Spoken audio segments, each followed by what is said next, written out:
إن الحمد لله نحمده ونستعينه ونستغفره ونعوذ بالله من شرور أنفسنا ومن سيئات أعمالنا من يهد الله فلا مضل له ومن يضلل فلا هادي له ونشهد أن لا إله إلا الله وحده لا شريك له ونشهد أن محمدا عبده ورسوله أرسله الله تعالى بالهدى ودين الحق ليظهره على الدين كله وكفى بالله شهيدا.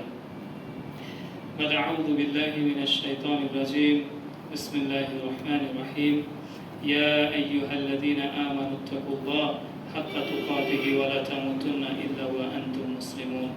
يا أيها الناس اتقوا ربكم الذي خلقكم من نفس واحدة وخلق منها زوجها وبث منهما رجالا كثيرا ونساء واتقوا الله الذي تساءلون به والأرحام إن الله كان عليكم رقيبا.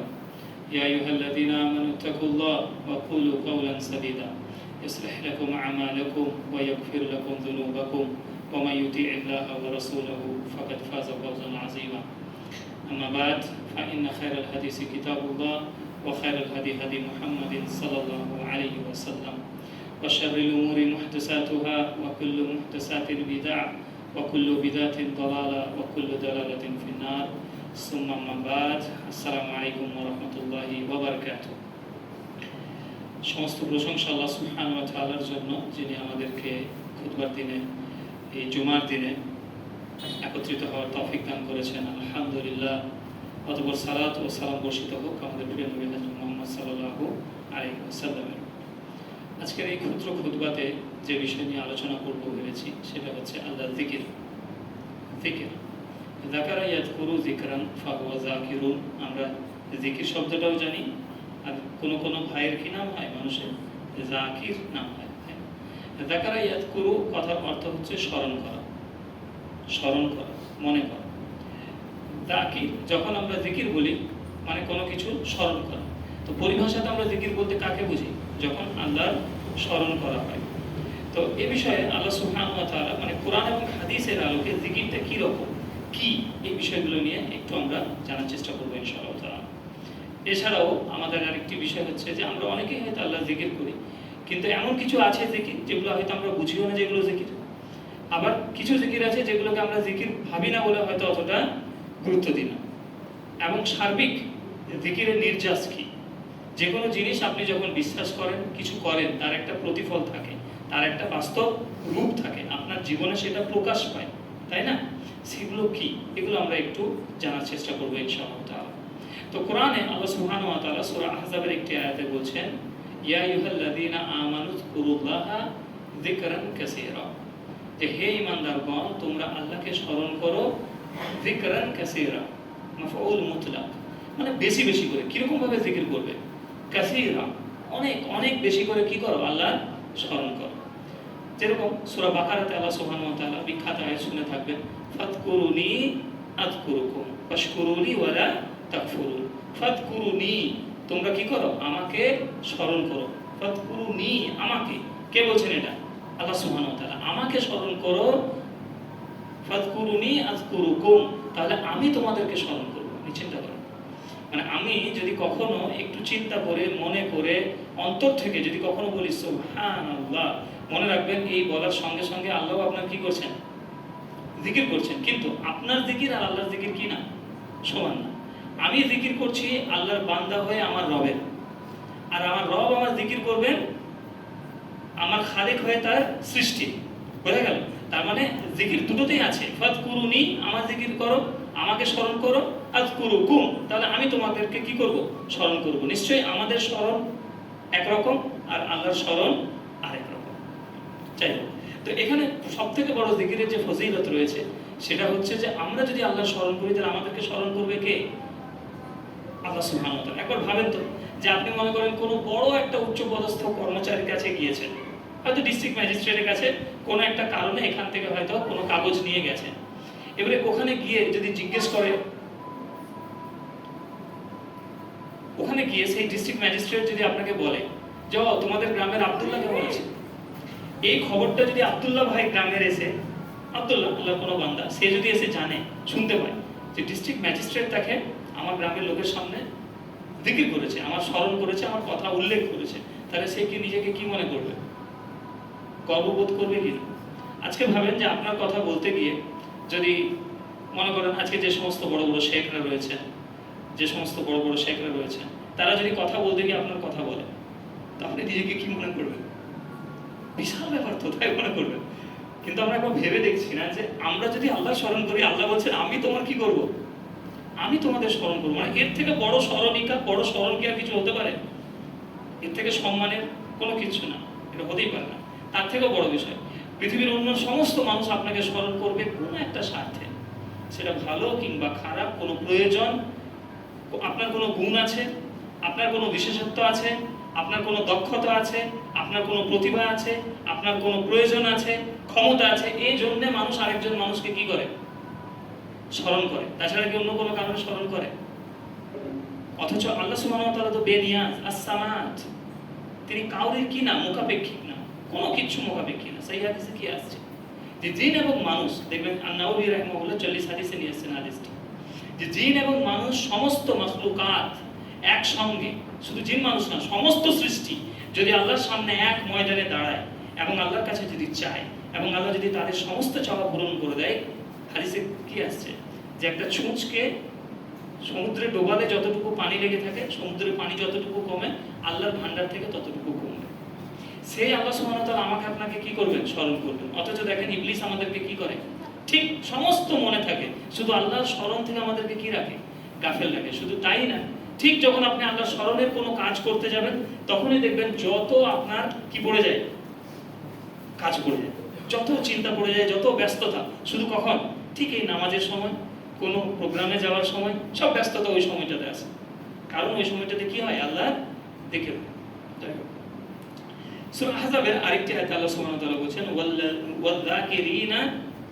ওয়াযাকিরিনাল্লাহা কাসীরাও ওয়াযাকিরাত, যে ওই যে ইন্নাল মুসলিমিনা ওয়াল মুসলিমাত, যে বিখ্যাত আয়াতটি শুনেছেন, সেই আয়াতের একদম শেষের দিকে আল্লাহ সুবহানাহু ওয়া তাআলা বলেছেন ওয়াযাকিরিনা, নিশ্চয়ই পুরুষরা, আল্লাহ কাসীরা, কার জিকির করে? খুব বেশি বেশি করে, আল্লাহ। ওয়াযাকিরাত, এবং মেয়েদের মধ্য থেকেও কিছু মেয়ে আছে, মহিলা আছে, যারা খুব বেশি বেশি করে কি করে?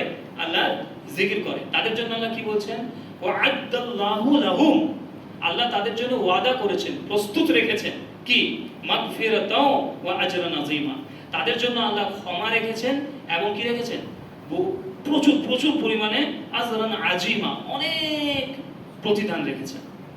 দেখেন, যদি এই আয়াতটা পড়েন, ইন্নাল মুসলিমিনা ওয়াল মুসলিমাত, এখানে সব গুণগুলো পাবেন, যে তারা প্রচুর পরিমাণে কি করে? সালাত আদায় করে, তারা ব্যভিচার করে না, তারা আল্লাহর প্রচুর জিকির আজকার করে, প্রচুর সাদকা করে, প্রচুর সিয়াম রাখে, সব গুণগুলো আছে কিনা? এই সমস্ত কিছু করার পরে আল্লাহ কি বলছেন? যে যারা, যে সমস্ত পুরুষরা এবং নারীরা বেশি বেশি করে আমার জিকির করে, ওয়া'আদাল্লাহু লাহুম, আল্লাহ তাদের জন্য রেখেছেন কি? রেখেছেন প্রথমে দেখেন মাগফিরা, তাদের জন্য কি রেখেছেন? ক্ষমা রেখেছেন। গাফারা ইয়াগফিরু কথার অর্থ হচ্ছে ক্ষমা করা, ঢেকে নেওয়া। হেলমেটকে কি বলে না আরবিতে? মিগফার। কি বলে? মিগফার। যুদ্ধ করার জন্য যে হেলমেট করা হয় সেটাকে মিগফার বলে। কেন? কারণ এটা আমাদের মাথাকে কি করে? ঢেকে নেয়। তো আল্লাহ সুবহানাহু ওয়া তাআলা গফুরুর রহিম, গফার, তিনি যে গফুর, এর কথার অর্থ কি? এর কথার অর্থ হচ্ছে যে আমার আপনার যে গুনাহগুলো থাকবে সেগুলো আল্লাহ কি করবেন? ঢেকে দেবেন, আর অন্য কোনো মানুষ দেখতে পাবে না। কিয়ামতের মাঠে দেখবেন অনেক মানুষ আছে যারা আনন্দের সহকারে নিজেদের কি দেখাবে? রিপোর্ট কার্ড দেখাবে, যে দেখো আমারটা দেখো। তো তাদের কি কোনো গুনাহ থাকবে না? থাকবে। কিন্তু আল্লাহ কেন তাদেরকে দেখা, তারপরেও কেন দেখাবে? কারণ আল্লাহ তাদেরগুলোকে কি করবেন? সব ঢেকে দেবেন। বুঝতে পারলেন? তো আপনি যতই নেকি করেন, তারপরেও আপনার কার কিসের প্রয়োজন? প্রথমেই আল্লাহর ক্ষমা। তিনি প্রথমে কি করবেন? আমাদেরকে মাফ করবেন, ঢেকে দেবেন। তারপরে বলছেন আজরান আযীমা। তো এগুলো সবের কিসের ফল বলছি? আল্লাহর জিকির করা। জিকিরের আরেকটি বড় যেটা ফজিলত, সেটা হচ্ছে কোরআনে সূরা রদে আল্লাহ সুবহানাহু ওয়া তাআলা বলেছেন আল্লাযীনা আমানু ওয়া তাতমাইন্নু কুলুবুহুম বিযিকরিল্লাহ, আলা বিযিকরিল্লাহি তাতমাইন্নুল কুলুব। আল্লাযীনা আমানু, নিশ্চয়ই যারা ঈমানদার, ওয়া তাতমাইন্নু কুলুবুহুম, এবং যাদের হৃদয় প্রশান্ত হয় বিযিকরিল্লাহ, আল্লাহর জিকিরে। আলা হারফে তানবীহ, জেনে রাখো, আলা বিযিকরিল্লাহি তাতমাইন্নুল কুলুব, নিশ্চয়ই অন্তর প্রশান্ত হয় কিসে? আল্লাহর জিকিরে। অ্যাকচুয়ালি এখানে আরবি যে বাক্য গঠন তাতে এটা মুকাদ্দাম আছে, এটাতে অর্থ দাঁড়ায় যে অন্তর প্রশান্ত হয় শুধুমাত্র আল্লাহর জিকিরে। জিকিরে অন্তর প্রশান্ত হয় শুধু এই কথাটা না, বিযিকরিল্লাহি এটা আপনার অ্যাকচুয়ালি আগে আনা হয়েছে কিসের জন্য? একটা তাগিদ তৈরি করার জন্য, যে শুধুমাত্র অন্তর প্রশান্ত হয় কিসে? আল্লাহর জিকিরে। এই আয়াতটা নিয়ে একবার ভাবেন, বর্তমান বিশ্বে সত্যিকার অর্থে যদি দেখতে চান, সেই যে ৭৬-এর মনন্তর হয়েছিল সেই ধরনের অভাব কি আর আছে মানুষের? এখন অধিকাংশ মানুষ কিন্তু অপেক্ষাকৃত সচ্ছল আগেকার দিনে। এই যে ভাদ্র মাস বেরোচ্ছে, আমি জানি না আপনাদের গ্রামে আপনারা কখনো লক্ষ্য করেছেন কিনা, আমাদের ওই সাইডটাতে বাঁকুড়া, পুরুলিয়া, বীরভূমের ঝাড়খণ্ড এলাকা, এই এলাকা যেগুলো যদি দেখতে চান, ভাদ্র মাসে মানুষের মারাত্মক ধরনের কষ্ট থাকতো, খাওয়া দাওয়ার মারাত্মক ধরনের সমস্যা, দোকানগুলোতে মানুষকে ধার দেওয়া হতো না। এখন কিন্তু এই জিনিসগুলো নেই, এখন আর মানুষ বুঝতে পারে না যে কখন তাদের পৌষ মাস আর কখন তাদের ভাদ্র মাস। ওভারঅল যদি গোটা পৃথিবীতে তাকিয়ে দেখেন, তাহলে কিন্তু মানুষের জীবনের মান, যেটা অতিবাহিত করার মান কিন্তু কি হয়েছে? উন্নত হয়েছে। এটা আমি আপনি লক্ষ্য করে দেখতে পাবো। আমরা যখন ছোট ছিলাম কত গোস্ত খেতেন, প্রত্যেকদিন গোস্ত খেতেন কি? আমরা তো খেতাম না। এখন আমাদের এমন দিন যায় যে গোস্ত ছাড়া ভাতই যায়। এটা কি অ্যাকচুয়ালি? আপনার জীবনের মান একটু কি হওয়া, উন্নত হওয়া। আগে আমরা একবার স্কুল গিয়েছি, টিউশন গিয়েছি, আবার টিউশন গিয়েছি, সবগুলো কিসে? সাইকেলে। আমি 6 পর্যন্ত 1.5 কিলোমিটার, 3 কিলোমিটার, 2.5 কিলোমিটার হেঁটে স্কুল গিয়েছি, 2.5 কিলোমিটার এসেছি। 2 বছর হেঁটে স্কুল গিয়েছি, সবাই যেত, আমরাও যেতাম। তারপরে সাইকেল। এখন আমরা ওই ধরনের পরিশ্রমটা কি করতে পারি না, চিন্তাই করতে পারি না।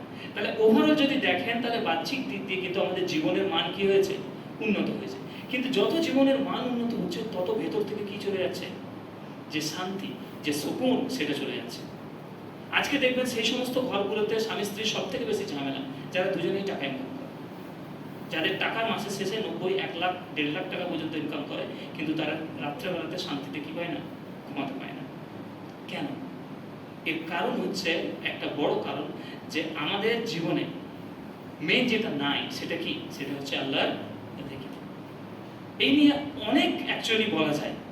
আপনি যদি যেগুলো মনে করেন উন্নত দেশ, যেরকম আমেরিকা, ইউরোপ, এই দুটো মহাদেশ যদি দেখেন, জাপান যদি দেখেন, এদের মানে প্রযুক্তি, বিজ্ঞান, অর্থনীতি সব দিক দিয়ে, দিন একটু সব দিক দিয়ে চলে গেছে, সব দিক দিয়ে তারা প্রচন্ড উন্নত।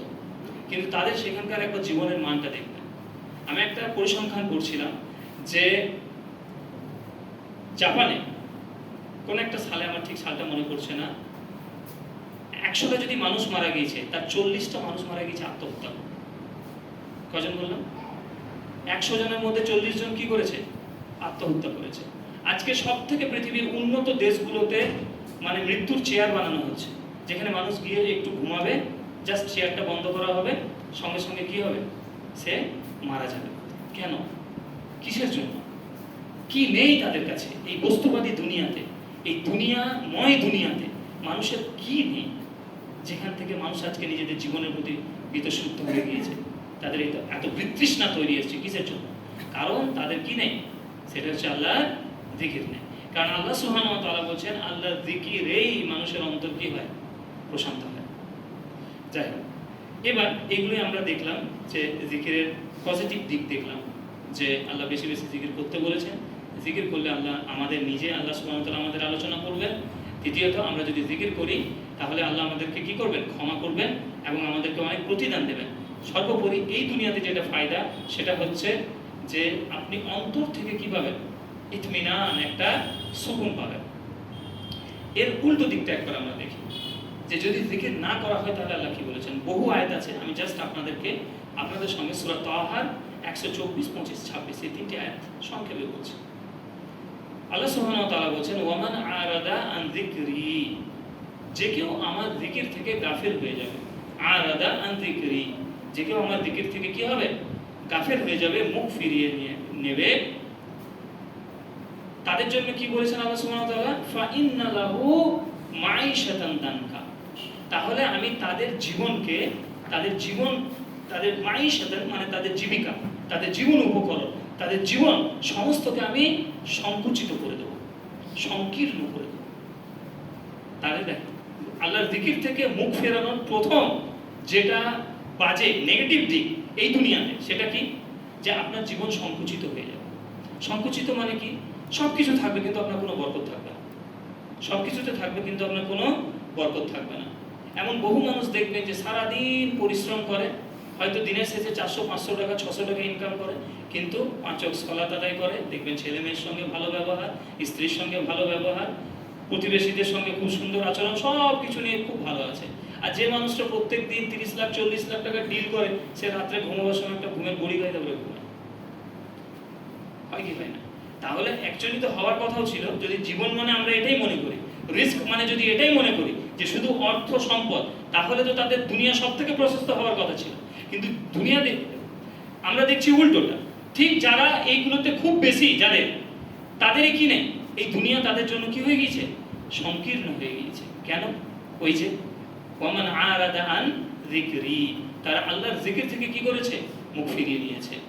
ফাইন্না লাহু মাঈশাতান দানকা, এজন্য তাদের জীবনকে আল্লাহ সুবহানাহু ওয়া তাআলা কি বলছেন? নিশ্চয়ই আমি তাদের জীবনকে কি করে দেব?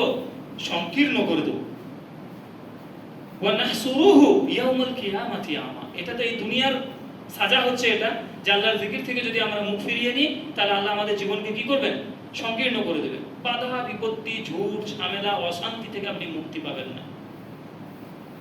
এখান থেকে আপনি মুক্ত পাচ্ছেন না। এটা দুনিয়াতে সমস্যা। কিয়ামতের সমস্যা কি?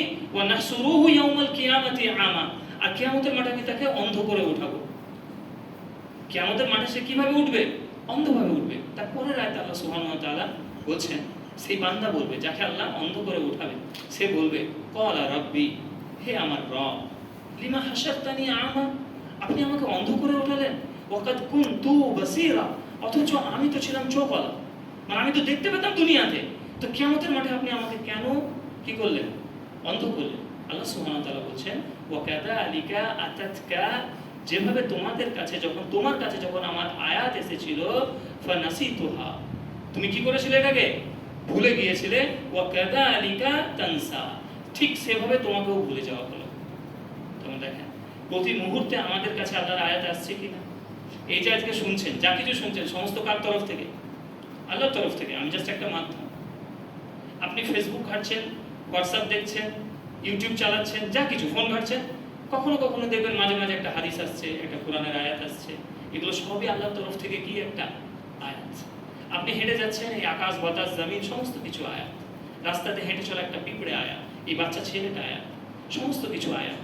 আপনার চোখের সামনে ঘটে যাওয়া একটা দুর্ঘটনা, এটাও একটা আল্লাহর কি আয়াত, একটা নিদর্শন। এখান থেকে আপনার জানা উচিত কি ছিল? শিক্ষা নেওয়া উচিত ছিল যে এই জায়গাতে আমি থাকতে পারতাম। এই লোকটা যেরকম হঠাৎ মারা গেল রাস্তায় চলতে চলতে, এই জায়গাতে আমি থাকতে পারতাম। আজকে আমার হিসাব কি? আল্লাহ তো বলছেন যে তোমরা নিজের হিসাব কি করো, নিজেই নিয়ে নাও। এগুলো প্রত্যেকটা আয়াত। এই আয়াত থেকে যারা আল্লাহ কি করে, যারা মুখ ফিরিয়ে নেয়, তাদের কিন্তু পরিস্থিতি খুবই ভয়ঙ্কর, এই দুনিয়াতেও এবং আখেরাতেও। রাজপুত সিং নাকি নাম ছিল, শুনেছেন তো নাম নাকি? একজন বিখ্যাত সেলিব্রিটি ছিলেন, সুসাইড করলো যে, সুশান্ত সিং না, বলেন কি ছিল না, ইয়াং ছেলেদের কাছে রোল মডেলে পরিণত হয়েছিল। দিল্লি আইআইটিতে গিয়ে আরবিতে বললে খুতবা দিচ্ছে, ভাষণ দিচ্ছে গিয়ে, মানুষজন কি ইন্সপায়ার্ড, যেমন দেখতে সেরকম ক্যারিয়ার, মনে করছে তারা, মনে করছে যে তার মতো হয়ে গেলে আমার আর কিচ্ছু চাই না। লোকটা হঠাৎ কি করলো? সুসাইড করলো। বলেন তার কিছুতে একটা হলনেস ছিল। মানুষ কখন সুসাইড করে? যখন সে জীবনের প্রতি কি হয়ে যায়, মানে একদম বিতৃষ্ণা যখন চলে আসে জীবনের প্রতি, তখন সে সুসাইড করে। বিখ্যাত, আমি ওই নায়িকার নাম বলছি না, তাদের নাম না নেওয়াটাই উত্তম এসব জায়গা থেকে। সে লাইফে তার ম্যানেজার বলছে সে অলরেডি বিখ্যাত, এখন তো হলিউডেও গিয়েছে, সে 5 বার সুসাইড অ্যাটেম্প করেছে নিজের লাইফে। অথচ দেখে মনে হয়, তারা বলে why should boys have all the fun. তারা আমাদেরকে শেখাচ্ছে, তারা আমাদেরকে সুখের এবং আনন্দে থাকার সবক শেখায়, অথচ তাদের অন্তরগুলো শান্তি থেকে একদম ফাঁকা, একদম নীল, অথচ তাদের দুনিয়াবি কোনো অভাব নেই। এটা হচ্ছে জিকির না করার কি ফল। এবার আল্লাহ সুবহানাহু ওয়া তাআলা জিকির যা আছে, কি কি জিকির হয়, এগুলো আমরা একটু আলোচনা করব। আমরা সাধারণভাবে জিকির বলতে কি বুঝি বলেন? সুবহানাল্লাহ, আলহামদুলিল্লাহ, লা ইলাহা ইল্লাল্লাহ, আল্লাহু আকবার, এগুলোকে আমরা কি মনে করি? জিকির। যাই হোক, এর আগে একটি হাদিস বলে দিই, হয়তো হাদিসটা মিস হয়ে যাবে। আল্লাহ রাসূল সাল্লাল্লাহু আলাইহি ওয়াসাল্লাম মুসলিম শরীফের একটি হাদিসে বলছেন যে মাসালুল লাযী ইয়াযকুরু রাব্বাহু ওয়াল লাযী লা ইয়াযকুরু রাব্বাহু মাসালুল আল হাইয়্যি ওয়াল মাইতি, যে মাসালুল লাযী, তার উদাহরণ হচ্ছে ইয়াযকুরু রাব্বাহু, যে তার রবকে মনে করলো, স্মরণ করলো, ওয়াল লাযী লা ইয়াযকুরু রাব্বাহু, যে তার রবকে স্মরণ করলো না। মানে দুইজন ব্যক্তির আল্লাহ সুবহানাহু ওয়া তাআলা আল্লাহ রাসূল উদাহরণ দিচ্ছেন, এক্সাম্পল দিচ্ছেন। একজন যে আল্লাহর কি করে? জিকির করে, আর একজন আল্লাহর জিকির করে না। এদের উদাহরণ আল্লাহ রাসূল সাল্লাল্লাহু আলাইহি ওয়াসাল্লাম কি বলছেন? মাসালুল হাইয়্যি ওয়াল মাইতি, যেন যে জিকির করে সে হচ্ছে আল্লাহ, সে একজন জীবিত, আর যে আল্লাহ জিকির করে না সে কি? মৃত। এবার এগুলো আমরা সাধারণভাবে শুনে যখনই নেই, এগুলো নিয়ে আমরা চিন্তা করি না। একবার চিন্তা করেন যে আমি এখন জীবিত, আমি এখন জীবিত, তা আমি এই জীবিত আমি আছি, আমার মধ্যে কি কি সম্ভাবনা আছে? আমি কথা বলছি, আমি আমার জীবনের যা কিছু প্রয়োজন সেগুলো আমি মেটাতে পারবো, আমি আমার ছেলে মেয়ের দায়িত্ব নিতে পারবো, আমি এখন কিছু ভালো কাজ করতে পারবো, অন্যায় কাজকে রুখতে পারবো, আল্লাহ জিকির আজকার করতে পারবো, অনেক ধরনের, মানে কি আমার প্রচুর পরিমাণে কাজ করার ক্ষমতা এখন আছে। ঠিক এই আমি যদি এখন ইন্তেকাল করি, অ্যাজ আ লাশ হিসেবে যদি পড়ে থাকি, আমার আর কোনো ক্ষমতা আছে? তো ওই আমার লাশ আর আমার মধ্যে কি ধরনের পার্থক্য? আসমান এবং জমিনের থেকেও বেশি পার্থক্য এখন এই দুইটার মধ্যে। শুধুমাত্র যে জীবন, সেটাকে আল্লাহ কি করবেন? বার করে নেবেন। ঠিক ভাবে একটা মানুষ, বাজারে দুইজন ব্যক্তি চলছে, যে চলতে চলতে আল্লাহর জিকির করে, যে চলতে চলতে সর্ব অবস্থায় ইয়াযকুরুনাল্লাহা কিয়ামান ওয়া কুউদান ওয়া আলা জুনুবিহিম, তারা সর্ব অবস্থায়, দাঁড়িয়ে, বসে, শায়িত অবস্থায়, সব জায়গাতে তারা আল্লাহ জিকির করে। যারা করে তারা জীবিত, আর যারা করে না তারা মৃত। কিন্তু মজার বিষয়, বাজারে গিয়ে একবার এই হাদিসটা ভাববেন যে এখন কার আল্লাহ জিকির করছে? যারাই জিকির করছে তারাই জীবিত, যারা জিকির করছে না তারা মৃত। কিন্তু বাহ্যিকভাবে দেখছেন সবাই কি? জীবিত। তাই না? এগুলো ডিপ, এগুলো গভীর, এগুলো চিন্তা করার বিষয়, যে এর এসেন্সটা কি, এর মানেটা কি, এর রূঢ় যে অর্থ, এটা কি, এটা আমাদেরকে উপলব্ধি করতে হবে। যাই হোক, এবার যে বিষয়টা নিয়ে আলোচনা করব সেটা হচ্ছে যে এই জিকির, কোরআন হাদিসের আলোকে জিকির কি কি রকমের জিকির হতে পারে। আমরা সাধারণভাবে জিকির বলতে যেটা বুঝি সেটা হচ্ছে কি?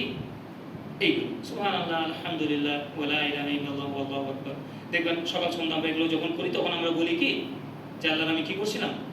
জিকির করছিলাম। কিন্তু কোরআন হাদিসের আলোকে জিকির আরো ব্যাপক, আরো বিস্তৃত, অনেক বেশি বড় এই বিষয়টা। এবং এটা জিকির, আল্লাহর জিকির সার্বিকভাবে সব কিছুকে কি করে? এর মধ্যে নিয়ে আসে। তো আমরা জিকিরের একটা একটা করে ভাগগুলো দেখি।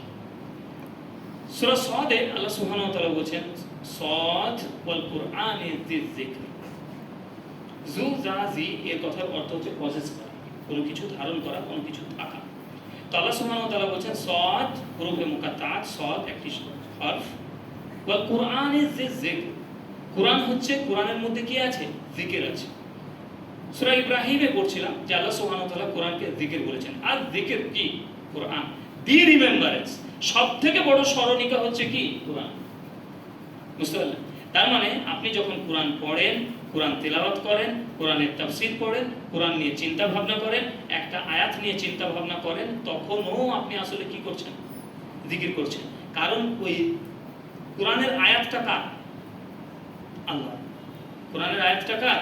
আল্লাহ। এবং আপনারা জানেন যে আল্লাহর কালাম হচ্ছে আল্লাহর সিফাত। আল্লাহর কালাম হচ্ছে আল্লাহর কি? সিফাত, মানে বৈশিষ্ট্য। এটা আল্লাহর কোনো সৃষ্টি না, এটা কোনো আল্লাহর সৃষ্টি না, এটা আল্লাহর বৈশিষ্ট্য। একটা আজীব ব্যাপার যে আল্লাহর বৈশিষ্ট্য একটা আমাদের মধ্যে আছে, সেটা হচ্ছে আল্লাহর কালাম। তো যখনই আপনি কোরআন নিয়ে চর্চা করবেন তখন অ্যাকচুয়ালি আপনি কি করছেন? আল্লাহ জিকির করছেন। কিন্তু সাধারণভাবে আমরা এটাকে কি মনে করি না? জিকির মনে করি না। দেখবেন আপনি যখন থেকে মনে করতে পারবেন এবং মাথাতে যদি ঢুকিয়ে নেন যে এই যে আমি কোরআন পড়ছি, এটা আল্লাহ জিকির করছি, আপনার পড়ার পরিমাণ বেড়ে যাবে। কারণ অনেক মানুষ মনে করে ঠিক আছে এখন একটু জিকির, কিন্তু কেউ ভাবে না যে দুটো আয়াত নিয়ে একটু পড়ি, একটু ভাবি, একটু দেখি কি বলছে। এটাও কার মধ্যে পড়ছে? জিকিরের মধ্যে পড়ছে। এবং দীর্ঘ, মানে সব থেকে বড় জিকির হচ্ছে কি? আল্লাহর কালাম। এটা কেন জিকির? জিকিরের কথা অর্থ কি বললাম? যে মনে পড়ে যাওয়া, স্মরণ, তাই না? তো আমি মনে করেন কোনো পথ ভোলাকে পথ দেখিয়ে দেওয়াটাই তো তাকে রাস্তাকে স্মরণ করিয়ে দেওয়া। কোরআনের থেকে বড় রিমাইন্ডার আপনি কিছু পাবেন না। আপনি যদি কোরআন রেগুলার পড়েন তাহলে দেখবেন যে কোরআনের প্রতিটি পাতাতে তাওহীদ, রিসালাত, আখিরাত, জান্নাত, জাহান্নাম, হারাম, হালাল, আল্লাহর পরিচয় একদম পরের পর পাতার পর পাতা দেখবেন বারবার বারবার বারবার এগুলো ঘুরে আসছে। মানে সব সময় আপনাকে এগুলো একই জিনিস কি করা হচ্ছে, বারবার প্রত্যেকটা পাতাতে আপনাকে মনে করিয়ে দেওয়া হচ্ছে। এটাই তো রিমাইন্ডার, এটাই তো জিকির, এটাই তো স্মরণ, এটাই। এই জন্যই কোরআন হচ্ছে কি আল জিকির। দ্বিতীয় জিকির হচ্ছে নামাজ, বা আমরা যেটাকে বলি সালাত। মুসা আলাইহিস সালামের ব্যাপারে জানেন নিশ্চয়ই যে মুসা আলাইহিস সালাম যখন মাদিয়ান থেকে যখন ফিরছিলেন, তিনি সোয়াইব আলাইহিস সালামের, মোস্ট কেউ বলেছেন সোয়াইব আলাইহিস সালামের যে 2 মেয়ে ছিল, একজন মেয়ের সঙ্গে তার বিবাহ হয়েছিল এবং সোয়াইব আলাইহিস সালামের সঙ্গে তার চুক্তি হয়েছিল 8 কিংবা 10 বছরের তিনি কাজ করবেন, তারপরে এখান থেকে যাবেন। তো তিনি 10 বছর পার করে যখন তিনি ফিরছেন তার ফ্যামিলিকে নিয়ে, তখন তিনি মরুভূমিতে অন্ধকার বোঝেন, মানে মরুভূমিতে রাতের বেলা অন্ধকার মানে কিরকম অন্ধকার আমরা হয়তো ধারণাই করতে পারবো না। তিনি দূর থেকে দেখছেন আলো, এবং আরবি যে আয়াতের যে ভাষা কোরআনে, তাতে বোঝা যায় যে তিনি শুধু আলোটা দেখতে পেয়েছিলেন, আর কেউ দেখতে পাননি। তিনি বলছেন যে আমি যে আলো দেখতে পাচ্ছি সেখান থেকে আমি তোমাদের জন্য কিছু কিনে আসবো, কাবাস, একটু আঙ্গার নিয়ে আসবো, একটু আলো নিয়ে আসবো, মানে সেটা দিয়ে আমরা রাস্তা চলবো, কিংবা তারা আমাদেরকে রাস্তা বলে দেবে। তো তিনি যখন গেলেন, খুব সুন্দরভাবে দেখবেন আয়াতগুলো আছে সূরা তাহাতে। তো আল্লাহ সুবহানাহু ওয়া তাআলা বলছেন যে হে মুসা, তুমি এখন দূর পাহাড়ে, তুমি এখন পবিত্র দূর উপত্যকাতে, ওয়াদি দূর, তুমি তোমার জুতোগুলোকে কি করো, খুলে ফেলো। এরপরে আল্লাহ সুবহানাহু ওয়া তাআলা সেই মানবতার ইতিহাসে সেই বিখ্যাত উক্তি আল্লাহ সুবহানাহু ওয়া তাআলা তার রাসূলকে বলছেন, মুসা আলাইহিস সালামকে বলছেন, ইন্নানি আনাল্লাহ, নিশ্চয়ই আমি হচ্ছি আল্লাহ, লা ইলাহা ইল্লা আনা, আমি ব্যতীত কোনো ইলাহা নেই। কে বলছেন? সরাসরি কে বলছেন? আল্লাহ সুবহানাহু ওয়া তাআলা মুসাকে। এটা বলার পরেই তিনি বলছেন ফা'বুদনি ওয়া আকিমিস সালাতি লিযিকর, ইন্নানি আনাল্লাহ, নিশ্চয়ই আমি আল্লাহ, লা ইলাহা ইল্লা আনা, আমি ব্যতীত কোনো আল্লাহ নেই। এটা বলার পরে তিনি বলছেন ফা'বুদনি, তাই কি করো, তুমি আমার ইবাদত করো। আর ইবাদতের পরে কি বলছেন? আকিমিস সালাতি লিযিকর, সালাত কায়েম করো আমার জিকিরের জন্য। সালাত কায়েম করো আমার কিসের জন্য? জিকিরের জন্য। সালাতের যে রুট ওয়ার্ড সাদ এবং লাম, সিলা এটাকে বলা হয়, বা সালাম। সাল এই কথার অর্থ হচ্ছে অ্যাকচুয়ালি কানেকশন। কি কানেকশন? মানে সম্পর্ক। তো সালাত এসছে অ্যাকচুয়ালি সিলা থেকে, যার অর্থ হচ্ছে কানেকশন। তার মানে আমরা যে সালাতে দাঁড়াবো, এটা আল্লাহ দিয়েছেন 5 বার কার সঙ্গে কানেকশন স্থাপন করার জন্য? আল্লাহ সুবহানাহু ওয়া তাআলার সঙ্গে। এটাকেও আল্লাহ সুবহানাহু ওয়া তাআলা নিজে কি বলছেন?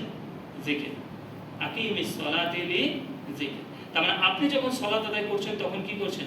জিকির করছেন। আর সত্যিকারে দেখেন, সালাত এমন একটা ইবাদত যার মধ্যে সমস্ত ধরনের জিকির আছে, সমস্ত। আপনি প্রথমেই দাঁড়ালেন, কি পড়বেন? কোরআন পড়বেন, কোরআন আর জিকির। রুকুতে যাবেন, কি পড়বেন? সুবহানাল্লাহি আযীম, তাই তো, একটা জিকির। আপনি যখন উঠবেন যা বলবেন সেটা জিকির। আপনি যখন আল্লাহু আকবার বলবেন সেটা একটা জিকির। আপনি যখন সাজদাতে বলবেন সুবহানা রাব্বিয়াল আলা, সেগুলো কি সবই আল্লাহর জিকির। সর্বোত্তম জিকিরের মধ্যে একটি জিকির হচ্ছে কি? সালাত। এরপরে আর 2টি ক্যাটাগরি আছে। তার মধ্যে একটি হচ্ছে যে আমরা যেগুলো বললাম, যেগুলো আমরা বলে থাকি, সুবহানাল্লাহ, আলহামদুলিল্লাহ, ওয়া লা ইলাহা ইল্লাল্লাহু, আল্লাহু আকবার। এখন বন্ধুত্ব না, এখন কোনো গল্প না, এখন জাস্ট খুতবা শুনতে হবে। সুবহানাল্লাহ, আলহামদুলিল্লাহ, ওয়া লা ইলাহা ইল্লাল্লাহু, আল্লাহু আকবার। এই প্রত্যেকটা সব বাক্যই কি? আল্লাহর জিকির। এখন এগুলো আমরা অধিকাংশ জন একটু মানে অনুভব না করে, এর গভীরতাতে একটু না বুঝেই আমরা কি করি? এগুলো বলে থাকি। যদি বলি মানে জেনে যদি বলি, একটু বুঝে যদি বলি, তাহলে অ্যাকচুয়ালি আমরা জিকিরের যে ফল সেটা পাবো। খুব অল্প কথাতে একটি দুটি করে লাইন করে 4টি বাক্যকে আমি বলছি। সুবহানাল্লাহ এই কথাটা এসছে সাবাহা ইয়াসবাহু থেকে, যে কথার অর্থ হচ্ছে ভাষা। সুবহানাল্লাহ মানে আপনি যখন বলছেন তখন এমন কিছু ঘটনা ঘটে, এমন কিছু হয়, এমন কিছু বলা হয়, এমন কিছু দেখেন যেখানে আপাতভাবে আল্লাহ সুবহানাহু ওয়া তাআলা যে মান, যে শান, যে মর্যাদা, যে পবিত্রতা, সেখান থেকে তাকে কি করে দেওয়া হয়? যেন নামিয়ে দেওয়া হয়। আপনি সুবহানাল্লাহ বলে তাকে আবার কি করেন, সেই জায়গাতেই ধরে রাখেন। বোঝা গেল কি বললাম? সাবাহ ইয়াসবাহু আরবিতে কথা হচ্ছে ভাষা, সাঁতার কাটা। তো সেটা একটা জায়গাতে কুল্লু ইয়াসবাহু সূরা ইয়াসিন আসছে যে সমস্ত গ্রহ নক্ষত্র তারা কি করছে, ভাসছে। তো কুরআনে সুবহানাল্লাহ কখন আল্লাহ ব্যবহার করেছেন? সুবহানাল্লাহ, সুবহানাল্লাহ, সুবহানাকা, সুবহানাল্লাহি তাআলা আম্মা ইউশরিকুন, এরকম টাইপের দেখবেন প্রচুর কি আছে, বাক্য আছে কোরআনে পাবেন।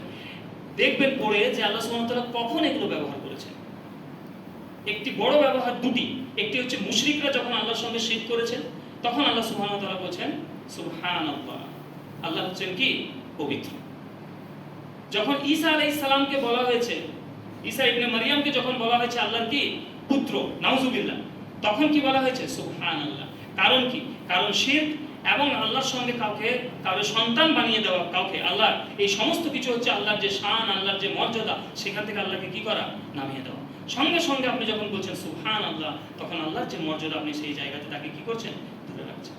এটা আরেকটি অর্থ হয় যে আল্লাহ সুবহানাহু ওয়া তাআলা সমস্ত কিছু থেকে পবিত্র। আল্লাহ সুবহানাহু ওয়া তাআলা সমস্ত কিছু থেকে পবিত্র। আল্লাহর ভালোবাসা, আল্লাহর ক্ষমা, আল্লাহর হিকমত, আল্লাহ সুবহানাহু ওয়া তাআলার শক্তি, আল্লাহ সুবহানাহু ওয়া তাআলার ক্ষমা, সমস্ত কিছু হচ্ছে পারফেক্ট। এর মধ্যে কোনো ত্রুটি নেই। আমরাও ক্ষমা করি, কিন্তু আমাদের ক্ষমার মধ্যে কি থাকে, প্রচুর ত্রুটি থাকে। আমরা রহম করি মানুষের উপরে, কিন্তু আমাদের রহমের কি থাকে, প্রচুর ত্রুটি থাকে। আমরাও সাহায্য করি, কিন্তু আমাদের সাহায্যের মধ্যে কি থাকে, অনেক ত্রুটি থাকে। আমরাও হিকমা ব্যবহার করি, কিন্তু আমাদের হিকমা কি, ত্রুটিপূর্ণ। কিন্তু আল্লাহ সুবহানাহু ওয়া তাআলা এই সমস্ত কিছু থেকে কি, পরিপূর্ণ। এজন্যই হচ্ছে সুবহানাল্লাহ। তার মানে ভাবেন, আমার আপনার জীবনে অ্যাকচুয়ালি এগুলো খুব ডিপ। যখন আমার আপনার জীবনে যখন খারাপ কিছু ঘটবে, যখন মনে হবে যে আল্লাহর ব্যাপারে কোনো খারাপ চিন্তা আসছে, ধরেন আমার শারীরিক কোনো সমস্যা, আমার স্ত্রীকে নিয়ে কোনো সমস্যা, আমার সন্তানকে নিয়ে সমস্যা, দিনের পর দিন, বছরের পর বছর আমি সমস্যাতে আছি, আমার যেন মনে হচ্ছে যেন এবার বলেই ফেলি যে আল্লাহ কি দেখতে পায় না, আল্লাহ কি আমার সঙ্গে কেন করছে। এই কথাগুলো অন্তরে শয়তান দেয় কি দেয় না? এইগুলো যখনই আসবে তখনই কি বলতে হবে, সুবহানাল্লাহ। কারণ সুবহানাল্লাহ বলার মাধ্যমে আল্লাহর প্রতি, আল্লাহর জন্য শয়তান যে আমাদেরকে নেগেটিভ চিন্তা দেয়, সেগুলোকে আমরা কি করি, দূর করি। আর আলহামদুলিল্লাহ হচ্ছে পজিটিভ। হামদ এটি আরবি শব্দ, এর দুটি বিষয় আছে। একটি হচ্ছে মাদাহ, আরেকটা হচ্ছে শুকর। একটা হচ্ছে প্রশংসা, আরেকটা হচ্ছে ধন্যবাদ। তো আমরা কেউ কোনো কিছু করলে, মনে করেন কেউ খুব সুন্দর আমাকে দেখলে যে রাইস ভাই একটা খুব ভালো গাড়িতে এসেছে, তো আমাকে এসে কি করবেন, আমার গাড়িটার নাম করবেন, আমাকে বলবেন যে থ্যাংক ইউ রাইস ভাই, গাড়িটা অস্বাভাবিক। এটা থেকে বলবে না, কি বলবে, গাড়িটা অস্বাভাবিক। আবার মনে করেন যে আমি একটা ফটফটে 100 SS নিয়ে, মনে করেন না কি গাড়িগুলো হয় না, একটা ওল্ড মডেলের কোন একটা গাড়ি নিয়ে যাচ্ছি, আপনি হয়তো রোদে হেঁটে হেঁটে যাচ্ছেন, আমার গাড়ির ভাট করে আওয়াজ উঠছে, প্রচুর আওয়াজ ফাওয়াজ সব আছে, একদম বিচ্ছিরি অবস্থায় গাড়িটা, কিন্তু আপনি রোদে হাঁটছেন, আমি আপনাকে চাপালাম, আপনাকে চাপিয়ে আপনার গন্তব্যে নামিয়ে দিলাম। আপনি আমাকে কি বলবেন, ধন্যবাদ বলবেন, শুকরিয়া বলবেন, জাযাকাল্লাহ বলবেন। আপনি কি বলবেন যে ভাই আপনার গাড়িটা অস্বাভাবিক, এটা কি বলবেন? বলবেন না। তার মানে কি, যে আমরা কখনো প্রশংসা করি কিন্তু ধন্যবাদ জানাই না, কখনো ধন্যবাদ জানাই, কখনো কি জানাই না, প্রশংসা জানাই না। কিন্তু আল্লাহর ক্ষেত্রে এরকম না। আল্লাহর ক্ষেত্রে যখনই আপনি বলছেন আলহামদুলিল্লাহ, দুটোই আপনি একসঙ্গে বলছেন, এই ফিলটা আমাদের থাকে না। ভাই কেমন আছেন? হ্যাঁ ভাই আলহামদুলিল্লাহ চলছে। এটা কি আলহামদুলিল্লাহ? এটা কিন্তু প্রকৃত কি না। মানে আপনি, আল্লাহ আপনাকে যে অবস্থাতে রেখেছে তার প্রতি আপনি কি না, খুশি না, আপনি সন্তুষ্ট না, আল্লাহর তাকদীরে আপনি মানে কি মেনে নিতে পারছেন না, কিন্তু বলতে হয় তার জন্য কি বলছেন, হ্যাঁ ভাই আলহামদুলিল্লাহ ঠিক আছে। কিন্তু অ্যাকচুয়ালি যদি আপনি আলহামদুলিল্লাহ বলেন, তাহলে কি ভেবে নিচ্ছেন যে আল্লাহ যা করেছেন সমস্ত কিছু আল্লাহ ভালোর জন্য করেন। আমার এই ব্যবসাতে লস হলো, আলহামদুলিল্লাহ। আমার এই শারীরিক সমস্যা, আলহামদুলিল্লাহ। আমার এই সমস্যা হয়েছে, আলহামদুলিল্লাহ। এগুলো কি আমরা বলতে পারি? এগুলো বলতে পারি না। কেন সুকুন আসে না? এই জন্যই তো আসে না। আপনি সঠিকভাবে সুবহানাল্লাহ বলেন না মর্ম বুঝে, আপনি আলহামদুলিল্লাহ বলেন না, তো সুকুনটা আসবে কোথায়? অন্তরে আপনার অশান্তি, আর আপনি মুখে নামাজ শেষে দুশ্চিন্তা, মুখ ভার করে বসে আছেন, 33 বার কোন রকম আলহামদুলিল্লাহ বলে চলে গেলেন। একটি বার যদি ভেবে বলতেন কি হামদ এবং শুকর নিয়ে যদি বলতেন আলহামদুলিল্লাহ, তাহলে আল্লাহ অবশ্যই আপনার অন্তর থেকে কি বার করে দিত, যে ব্যথা বেদনা, যে দুশ্চিন্তা, সেগুলো আল্লাহ কি করতেন, দূর করে দিতেন। তার মানে জিকিরে আল্লাহর অন্তর প্রশান্ত হয়, এটা সত্য। আমাদের হয় না, কারণ আমাদের জিকিরে কি আছে, সমস্যা আছে। এর থেকেও বড় সমস্যাটা বলবো, যাই হোক 5 মিনিট বেশি হলে কিছু মনে করি না। আলহামদুলিল্লাহ হলো, এগুলো আরো ডিপ আরো বিস্তারিত হয়, কিন্তু যাই হোক ইনশাআল্লাহ তাআলা পরে আলোচনা হবে। এরপরে হচ্ছে আল্লাহু আকবার। এমনি টাইম কত? 45, ঠিক আছে, 50 শেষ করবো ইনশাআল্লাহ। আল্লাহু আকবার, এবারে বলেন আল্লাহু আকবার মানে আমরা কি মানে জানি? আল্লাহ সবচেয়ে, এটাই আমরা জানি আল্লাহ সবচেয়ে বড়। আরবিতে অ্যাকচুয়ালি আল্লাহু আকবার হচ্ছে ইসিম তাবদীল, মানে হচ্ছে তুলনামূলক। ইংরেজিতে যেগুলো দেখবেন কম্পারেটিভ, আমরা বলি না গুড, বেটার, বেস্ট, তাই না? তো গুড ইজ এ নরমাল, বেটারটা কি কম্পারেটিভ, আর বেস্টটা হচ্ছে সুপারলেটিভ, সব থেকে ভালো। আল্লাহু আকবার অ্যাকচুয়ালি হচ্ছে কম্পারেটিভ, মানে এটাকে ইসিম তাবদীল বলা হয়, তুলনামূলক কাউরির থেকে ভালো। যেরকম আসগার, আসগার মানে হচ্ছে সে ছোট, কাউরির থেকে ছোট। সাগীর মানে খুব ছোট, সাগীর মানে ছোট, আর আসগার মানে কি ছোট। আফজাল উত্তম, আমি তোমার থেকে আফজাল মানে কি আমি তোমার থেকে উত্তম, বুঝতে পারলেন? মানে কাউরির তুলনাতে। তো আল্লাহ, আমরা যখন বলি আল্লাহু আকবার, এটার কথার অর্থ কি? আল্লাহ সুবহানাহু ওয়া তাআলা কোনো কিছুর থেকে বড়। কার থেকে বড় এটা আল্লাহ বলেননি, কার তুলনায় বড় এটা আল্লাহ বলেননি। আল্লাহ শুধু বলেছেন আল্লাহু আকবার। এবারে বলেন নামাজে কি বলে ডাকা হয়? প্রথমে শেষে আল্লাহু আকবার, আল্লাহু আকবার, এটা মানে কি? আপনি এখন চাষ করছেন, আপনি এখন ব্যবসা করছেন, আপনি এখন হকারি করছেন, আপনি এখন কাঠ কাটছেন, আপনি এখন পড়াশোনা করছেন, কাপড় বিক্রি করছেন, যাই করছেন, এই আজান আপনাকে বলছে হোয়াট এভার আপনি যা কিছু করছেন এর থেকে এখন বড় কে? মানে আপনাকে এখন এবার এই 15 মিনিট টাইম, 20 মিনিট টাইম, এর মধ্যে তুমি সমস্ত কিছুকে সাইডে সরে গিয়ে প্রমাণ করো যে তোমার সমস্ত কিছুর থেকে বড় কে? আল্লাহ। তুলনামূলকভাবে আল্লাহ যে বড়, এটা তোমাকে প্রমাণ করতে হবে। আমরা হয়তো ভাবি এমনি ডাকছে আল্লাহু আকবার বলে, কেন আল্লাহু আকবার বলে ডাকা হয়? কারণ আল্লাহ বলছেন 5 ওয়াক্ত আমাদেরকে আজানে মনে করিয়ে দেওয়া হয় যে যা কিছু করছো, তোমার চিন্তা ভাবনা, তোমার কাজ, তোমার ব্যস্ততা, তোমার দুশ্চিন্তা, সমস্ত কিছুর থেকে বড় হচ্ছে কে? থেকে বড় হচ্ছে কে? আল্লাহ। এখন তোমাকে সামনে দাঁড়াতে হবে কার? আল্লাহ। বলেন এই নিয়ে যদি কেউ থাকে তো আপনার মনে হয় যে দুশ্চিন্তা থাকবে? থাকবে। কিন্তু আমরা এইভাবে আল্লাহু আকবার বলি না। মজার বিষয়, যুদ্ধের ময়দানে সাহাবীরা কাফেরদেরকে দেখে কিসের ধ্বনি দিতেন? আল্লাহু আকবার। মানে কি? আল্লাহ তোমাদের থেকে বড়। আল্লাহ বড় কার তুলনায়? এই যে তোমরা ইয়ারমুকের যুদ্ধ, কাদেশিয়ার যুদ্ধ, 30,000 10,000-এর বিরুদ্ধে 2 লাখ 1.5 লাখ এসছে সেনারা, সাহাবীরা আল্লাহু আকবার বলেছেন, কারণ তারা মনে থেকে বিশ্বাস করতেন যে তোমরা বড় না, তোমাদের থেকে বড় কে? আল্লাহ। আমরা জানি কিয়ামতের যে লিসানিগুলো আছে তার মধ্যে যখন ইস্তানবুল আবার মুসলিমরা বিজয় করবে, তখন কি ধ্বনি দেওয়া হবে? আল্লাহু আকবার ধ্বনিতে ইস্তানবুলের যে প্রাচীর সেটা পড়ে যাবে। বুঝতে পারছেন এই জিনিস কিরকম? তো অন্তর থেকে বলতে হবে কি? আল্লাহু আকবার। এটা জোর করে বেধর্মীদের সামনে গায়ের জোরে আল্লাহু আকবারটা মেন না, মেন হচ্ছে অন্তর থেকে আপনি বিশ্বাস করেন কিনা যে আল্লাহ বড়। যদি এটা হয় তাহলে আপনার অন্তরে যে গুনাহ করার যে ইচ্ছা, আপনাকে বলতে হবে আল্লাহু আকবার, আল্লাহ এর থেকে বড়। আমার নফসের চাহিদা, আমার লোভ, আমার লালসা, আমার হিংসা, আমার বিদ্বেষ, আমার সমস্ত কিছুর থেকে বড় কে? আল্লাহ। আল্লাহ বড় মানে আল্লাহর হুকুম, আল্লাহর যে মানে তিনি যে নির্দেশ করেছেন এই সমস্ত কিছুর থেকে কি মানে আমার থেকে এগুলো বড়।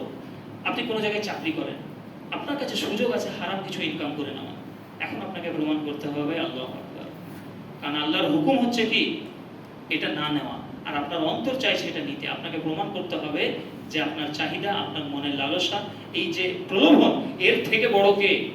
আল্লাহ। এটা হচ্ছে আল্লাহু আকবার, লা ইলাহা ইল্লাল্লাহ। এটা তো বুঝতেই পারছেন ইসলামের মেন ভিত্তি। তো ইলাহা নিয়ে একটি বলি, বর্তমান সমাজে যেটি মেন সমস্যা সেটা হচ্ছে ইলাহা একটা কনসেপ্ট আমরা মানে আমাদের অতটা ধারণাতে নেই। সেটা হচ্ছে সূরা ফুরকানে আল্লাহ সুবহানাহু ওয়া তাআলা বলেন আরাইতাল্লাযী মানিত্তাখাযা ইলাহাহু হাওয়া। বিশেষ করে ইয়াং ছেলেদেরকে বলবো এটার জন্য, আমরা নিজেরাও সকলেই, বাট ইয়াং ছেলেদেরকে খুব বেশি বেশি শোনা উচিত। কারণ বর্তমান যারা জেনারেশন, আমাদের যে প্রজন্ম, তারা বুঝতেই পারে না যে অ্যাকচুয়ালি তাদের নাফস, তাদের হাওয়া, তাদের যে প্রবৃত্তি, তাদের যে মনের চাহিদা, এটাই তাদের ইলাহাতে পরিণত হয়েছে। সে কাউরির কোনো কথা মানতে রাজি না, যে রকম চায় সেরকম সে বাঁচতে চায়। এটা অ্যাকচুয়ালি কি? এটাই হচ্ছে কি একটা ইলাহা। এটা কোরআনে আল্লাহ বলেছেন, এটা যেমন তোমার ব্যাপার না, হাওয়া মানে প্রবৃত্তি, আপনার নাফসের চাহিদা, এটা হচ্ছে ইলাহা। আপনার মনে হয় আপনি নামাজ পড়েন, কখনো পড়েন না, অ্যাকচুয়ালি আপনি আল্লাহর জন্য যে 2 ওয়াক্ত পড়েন, বা মাঝে মাঝে পড়েন, এটা আপনি আল্লাহর জন্য পড়েন না। আসলে আপনার ইলাহাকে আপনার নিজের নাফস। বর্তমান জামানার এই ইলাহার পরিমাণ সব থেকে বেশি। যে কোনো বড় শহরে যান, অধিকাংশ মানুষের ইলাহা পরিণত হয়েছে তার নিজের নাফস। সে যেরকম চায় সেরকম বাঁচে, সে হিন্দু হোক, মুসলিম হোক, বৌদ্ধ হোক, খ্রিস্টান হোক, তারা বাঁচে নিজের নিজ জীবন অনুযায়ী, বাঁচে তাদের নিজের মনের যে খ্বাহিশ সেই অনুপাতে তারা জীবনযাপন করে। এটা হচ্ছে ইলাহা। যাই হোক ভাই, এগুলো গেল কয়টা বললাম, কয় ধরনের মেন জিকিরের ক্যাটাগরি আলোচনা করলাম, 3 ধরনের। লাস্ট যেটা বলবো সেটা শুনে, এই সবগুলি জিকিরের নিচর হচ্ছে এই জিকিরটা, যেটাকে সাধারণভাবে আমরা জিকিরের মধ্যে গণ্য করি না। আসলে একটা মানুষের জিকিরের বাইরে যাওয়ার কোনো জায়গায় নেই। যদি সে চায় তাহলে সমস্তটাকে ইবাদতে পরিণত করতে পারে, জিকিরে পরিণত করতে পারে। কোরআনে আল্লাহ সুবহানাহু ওয়া তাআলা বলেন, ইন্নাল্লাহা বিমা তা'মালুনা বাসীর। নিশ্চয়ই আল্লাহ সুবহানাহু ওয়া তাআলা তারা যা করে আল্লাহ সুবহানাহু ওয়া তাআলা দেখেন। তোমরা যা করো আল্লাহ সুবহানাহু ওয়া তাআলা দেখেন। ইন্নাল্লাহা সামিউল আলিম। নিশ্চয়ই আল্লাহ সুবহানাহু ওয়া তাআলা শোনেন এবং জানেন। ফাইন্নাল্লাহা সারিউল হিসাব। নিশ্চয়ই আল্লাহ সুবহানাহু ওয়া তাআলা তোমাদের এই যাবতীয় যে করছো আল্লাহ সুবহানাহু ওয়া তাআলা দেখছেন, এই সমস্ত কিছুর হিসাব আল্লাহ নেবেন। সূরা হাদীদ আল্লাহ সুবহানাহু ওয়া তাআলা বলেন, ওয়া হুয়া মাআকুম আইনা মা কুনতুম। তোমরা যেখানেই থাকো না কেন আল্লাহ তোমাদের সাথে আছেন। কিভাবে আছেন এটা আমরা জানি না, কাইফা আমরা জানি না। ইমাম আহমদ বিন হাম্বল রাহিমাহুল্লাহ তিনি বলছেন যে আল্লাহ সুবহানাহু ওয়া তাআলা আমাদের ইলমের দ্বারা তিনি আমাদের সঙ্গে আছেন। এর বাস্তবতা আল্লাহ বেশি ভালো জানেন। তো এখন কথা হচ্ছে, তার মানে প্রত্যেকটা মুহূর্তে আমাদেরকে দেখছেন, আমাদের কাজের খবর রাখছেন, আমাদেরকে শুনছেন, এবং তিনি বিধাতি শুধু কি করছে এটা না, আমাদের অন্তরে কি চলছে এটাও তিনি জানেন। কে? আল্লাহ সুবহানাহু ওয়া তাআলা। এই প্রত্যেকটা মুহূর্তে, তার মানে আপনি একটা মুহূর্তেও কার ওয়াচ থেকে, কার সার্ভাইলেন্স থেকে আপনি মুক্ত না, আল্লাহ সুবহানাহু ওয়া তাআলা। তাই তো আপনি যখন কোনো একটা এমন জায়গায় যান যেখানে সিসিটিভি ক্যামেরাতে লেখা থাকে you are under CCTV surveillance, সেখানে আপনার আচরণ পাল্টে যায় কি যায় না? যেখানে ইচ্ছা থুতু ফেলেন মানুষ, যেখানে ইচ্ছা পেচ্ছাপ করতে পারে, করে কি এগুলো? যা ইচ্ছা ভাবে গা চুলকায়, এগুলো সে করে না। সে কিন্তু মার্জিত ভাবে থাকে। কেন? কারণ সে জানে এখন তাকে কে দেখছে, সিসিটিভিতে দেখা হচ্ছে। সে কোনো অন্যায় কাজ করে না, ভাঙচুর করে না, কিছু করে না। একই রকম ভাবে এই কনসেপ্টটা আমাদেরকে বোঝা উচিত যে আল্লাহ সুবহানাহু ওয়া তাআলার আল্লাহ সুবহানাহু ওয়া তাআলার সার্ভাইলেন্স এর থেকে অনেক অনেক অনেক উন্নত নয়। ওই সিসিটিভি ক্যামেরা শুধু আমাদের বাহ্যিক দেখতে পায়, ভেতর কি দেখতে পায়? দেখতে পায় না। কিন্তু আল্লাহ সুবহানাহু ওয়া তাআলার যে সার্ভাইলেন্স, সেখানে তিনি কি আমাদের অন্তরেরও খবর রাখছেন। এখন এই সমস্ত কিছু যে তিনি আমাদেরকে দেখছেন, জানছেন, শুনছেন এবং হিসাব নেবেন, এটার যে পরিণতি হওয়া উচিত, যে রেজাল্ট, যেটা নির্যাস হওয়া উচিত, সেটা হচ্ছে যে আপনি যখন যা করবেন সমস্ত কিছুতে কার খেয়াল থাকতে হবে, কার জিকির থাকতে হবে? আল্লাহ সুবহানাহু ওয়া তাআলা। কোরআনের দলিল কি? আল্লাহ সুবহানাহু ওয়া তাআলা বলেন, ফাইদা কুদিয়াতিস সালাতু ফান্তাসিরু ফিল আরদি ওয়াবতাগু মিন ফাদলিল্লাহ ওয়াজকুরুল্লাহা কাসীরান লাআল্লাকুম তুফলিহুন। ফাইদা কুদিয়াস সালাত, যখন নামাজ শেষ হয়ে যায়, ফান্তাসিরু ফিল আরদ, তখন তোমরা জমিনে কি করো? ছড়িয়ে যাও। ওয়াবতাগু মিন ফাদলিল্লাহ, এবং আল্লাহর ফজল তালাশ করো। তাফসীরকারক বলেছেন এখানে ফজল মানে কি? জীবিকা। আল্লাহর জমিনে এই যে নামাজ হবে জুমার দিনের জন্য, নামাজ হলো আল্লাহ আমাদেরকে ছড়িয়ে যেতে বলছেন জমিনে। যার যেখানে যা রুজি সেটা তোমরা কি করো? তালাশ করো। তারপরে এই রুজি তালাশের সঙ্গে সঙ্গে আল্লাহ কি বলছেন? ওয়াজকুরুল্লাহা কাসীরা, তোমরা খুব খুব বেশি বেশি করে আল্লাহকে স্মরণ করো, লাআল্লাকুম তুফলিহুন, যাতে তোমরা কি করো? ফালা পেয়ে যাও, যাতে তোমরা মানে কি তোমরা মুক্ত প্রাপ্তি হও, তোমরা আল্লাহর কাছে জানো জাহান্নাম থেকে মুক্তি পেয়ে যাও, আল্লাহর হিসাব থেকে মুক্তি পেয়ে যাও। তাহলে দেখেন জীবিকা মানে কেউ চাষ করবে, কেউ ছাগল চড়াবে, কেউ এই কাজ করবে, সেই কাজ করবে, কেউ টোটো চালাবে, এগুলো সব ব্যস্ততা কি না? এই অবস্থাতেও আপনাকে কি করতে হবে? জিকির করতে হবে। এখন জিকির মানে কি এরকম যে আপনি মনে করেন আপেল বিক্রি করছেন, আপেল বিক্রি করতে করতে 200 গ্রাম কম দিয়ে দিলেন, আর আপনি মুখে মুখে বলছেন সুবহানাল্লাহ সুবহানাল্লাহ সুবহানাল্লাহ, আপনার মনে কি এটা জিকির হবে? এই সময় জিকিরটা কি? যে আপনি ওজনে কি দিবেন না, কম দিবেন না। আপনি বাইক চালাচ্ছেন, টোটো চালাচ্ছেন, আপনার বেগানা নারীর দিকে চোখ যেতে পারে, আপনি চোখ দেবেন না, এটাই আপনার কি? এটা হচ্ছে আপনার জিকির। আপনি কোনো কিছু অন্যায় করতে পারতেন কিন্তু করছেন না, এটা হচ্ছে কি? আল্লাহর জিকির। আপনি কোনো জায়গাতে কোনো কাজ করেন, আপনি নিজের কাজ যথাযথ করছেন কিনা, সব কিছু কার জন্য? আল্লাহর জন্য। এইটা হচ্ছে জিকিরের নির্যাস। সমস্ত যে জিকির, কোরআন পড়লেন, আপনি একটা জাস্ট সিম্পল উদাহরণ দিয়ে আমি ছেড়ে দিচ্ছি। মনে করেন আপনি সকালবেলাতে উঠে ফজরের সালাত জামাতে আদায় করলেন, জিকির আজকার করলেন, কোরআন পড়লেন, তারপরে বাড়ি থেকে কাজে বেরোলেন, সুবহানাল্লাহ আলহামদুলিল্লাহ সব করেছেন, সমস্ত জিকিরগুলো করলেন। ঠিক আপনি দোকানে বসে দাঁড়িয়ে মেরে খেয়ে নিলেন, আপনার মনে হয় যে সারা দিনের যা কিছু করলেন এর কোনো আর মূল্য রইল? তার মানে কি বুঝতে পারছেন যে সমস্ত জিকিরের নির্যাসটা কি? আপনার আচরণ, আপনার কর্ম, আপনার ব্যবহার, এর মধ্যে যেন ওই জিকিরগুলো কি হয়? পরিস্ফুটিত হয়, প্রতিফলিত হয় আপনার কর্মে। তাহলে আপনি অ্যাকচুয়ালি আল্লাহর কি একজন জাকির। এইরকম ভাবে যখন আমরা আল্লাহ জিকির করব, তখন দেখবেন যে প্রকৃতভাবে আপনি কি হচ্ছেন? অন্তর থেকে প্রশান্তি পাচ্ছেন। যাই হোক, আল্লাহ সুবহানাহু ওয়া তাআলা যেন আমাদেরকে এই বিষয়গুলোকে বোঝার, এবং জিকির যে কত প্রোফাউন্ড, কত গভীর, এগুলো আমরা নিশ্চয়ই বুঝতে পারলাম। তো যেগুলো প্রথম যেরকম মনে করে দিই, কোরআন এটা জিকির, আমরা যেন কোরআনের সঙ্গে সম্পর্ক স্থাপন করি। সালাত, আমরা যেন সালাতে মনোযোগী হয়। দীর্ঘ 30 বছর 50 বছর ধরে যারা নামাজ পড়ছি, এমন একটা সময় আছে যে নামাজটা যেন একটা অভ্যাসের মতো দাঁড়ায়। আসতে হয়, যেতে হয়, দাঁড়ালাম, কিন্তু অন্তরে হয়তো মনেই পড়ে না একবার আল্লাহকে। আমাদের সঙ্গে হয়, কিন্তু ঠিক যখন প্রথম প্রথম নামাজ পড়তাম, সুবহানাল্লাহ, অন্তর মনে হচ্ছে একদম আল্লাহকে দেখছি, এরকম মনে হতো না? এখন কিন্তু আর নাই। তো সালাতের প্রতি আমাদেরকে বারবার নিজেদেরকে ঝালাতে হবে, মনোযোগী হতে হবে। আর এই যে আমরা সুবহানাল্লাহ, আলহামদুলিল্লাহ, লা ইলাহা ইল্লাল্লাহ, আল্লাহু আকবার, এগুলো যে বলি, এগুলো মাঝে মাঝে একটু থেমে থেমে অন্তর থেকে অনুধাবন করে কি করা? এগুলোকে বলা। সর্বোপরি সমস্ত কাজ যখন আমরা করব, কারোর সঙ্গে যখন আচরণ করব, কথা বলবো, তাকাবো, কোনো কিছু নেব, ইভেন খেলাধুলা করব, প্রত্যেকটা জায়গাতে আমরা যেন আল্লাহর জিকিরকে কি করি? আল্লাহর স্মরণকে যেন আমরা জাগ্রত রাখি। তাহলে ইনশাআল্লাহ তাআলা আশা করা যায় যে আমাদের অন্তরগুলোকে আল্লাহ প্রশান্ত করবেন, দুনিয়া এবং আখিরাতে আল্লাহ সুবহানাহু ওয়া তাআলা আমাদেরকে মুক্তি প্রদান করবেন। বারাকাল্লাহু ফি ওয়া লাকুম ফিল কুরআনিল আযীম ওয়া নাফা'নি ওয়া ইয়্যাকুম বিল আয়াতি ওয়া যিকরিল হাকীম।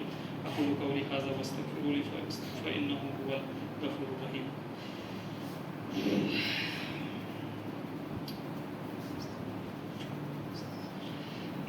আলহামদুলিল্লাহ, আলহামদুলিল্লাহিল্লাযী লাম ইয়াত্তাখিয ওয়ালাদান ওয়া লাম ইয়াকুল লাহু শারীকুন ফিল মুলক ওয়া লাম ইয়াকুল লাহু ওয়ালিয়্যুন মিনাজ-যুল্লি ওয়াকাব্বিরহু তাকবীরা। আলহামদুলিল্লাহিল্লাযী আনজালা আলা আবদিহিল কিতাবা ওয়া লাম ইয়াজআল লাহু ইওয়াজা। ওয়া ক্বালা আল্লাহু সুবহানাহু ওয়া তাআলা ইন্নাল্লাহা ওয়া মালাইকাতাহু ইউসাল্লুনা আলান নবী ইয়া আইয়ুহাল্লাযীনা আমানু সাল্লু আলাইহি ওয়া সাল্লিমু তাসলিমা। اللهم صل على محمد وعلى ال محمد كما صليت على ابراهيم وعلى ال ابراهيم في العالمين انك حميد مجيد. اللهم بارك على محمد وعلى ال محمد كما باركت على ابراهيم وعلى ال ابراهيم في العالمين انك حميد مجيد. عباد الله رحمكم الله، اتق الله، ان الله يأمر بالعدل والاحسان وايتاء ذي القربى وينهى عن الفحشاء والمنكر والبغي يعظكم لعلكم تذكرون. فاذكروني أذكركم واشكروا لي ولا تكفرون. أقيموا الصلاة إن الصلاة كانت على المؤمنين كتابا موقوتا. السلام عليكم ورحمة الله.